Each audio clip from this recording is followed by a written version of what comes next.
Well, welcome to Geeking Out with Shad. Just a quick one here. I left my car, a Hyundai Ioniq 5, parked at the airport up here in Minnesota while I went to enjoy warmer weather. I was parked there for 4 days in the cold.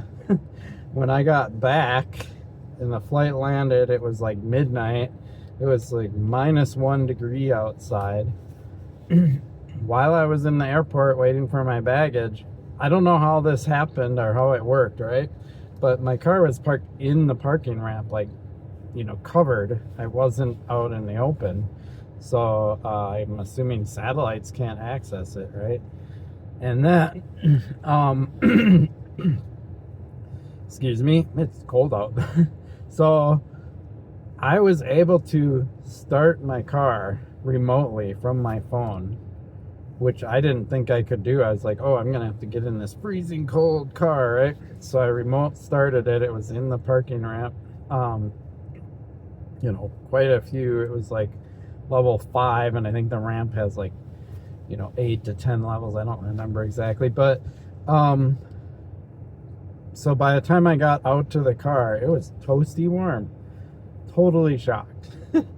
And then, got home, and I just had the car sitting overnight now, and it was -4 this morning. Now it's warmed up to, well, it might still be cold. It says 0 on my dashboard, but I think it's still a little below 0, and that's just catching up.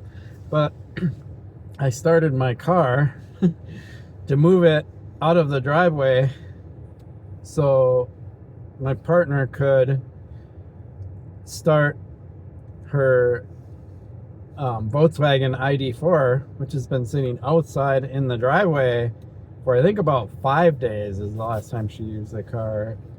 And again, started right up, warmed up right away, and so on. So the amount of battery loss, because this is one of those things, if your car sits in the cold, your car has to maintain a certain battery temperature.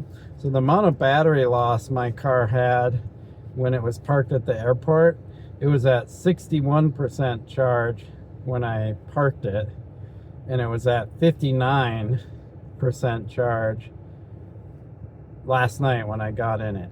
So it lost 2% of battery charge sitting for 4 days. I didn't see the Volkswagen ID4 and what that change was or difference was, but it was probably pretty minimal, just like this car. So just wanted to do an update. A lot of disinformation about EVs and cold weather. And by the way, I'm getting about 2.0 miles per kilowatt hour. It actually was at 2.1 before I sat here in the car starting it.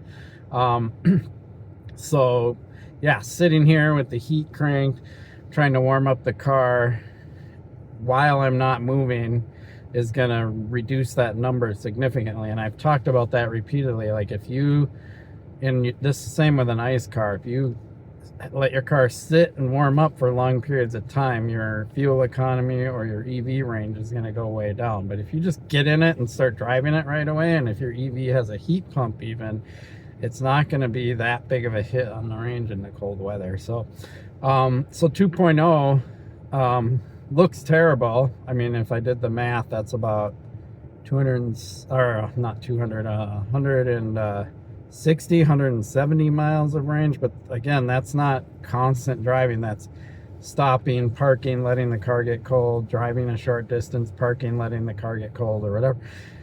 So not bad, really. And this is just stuff that's only going to get better as the technology gets better too.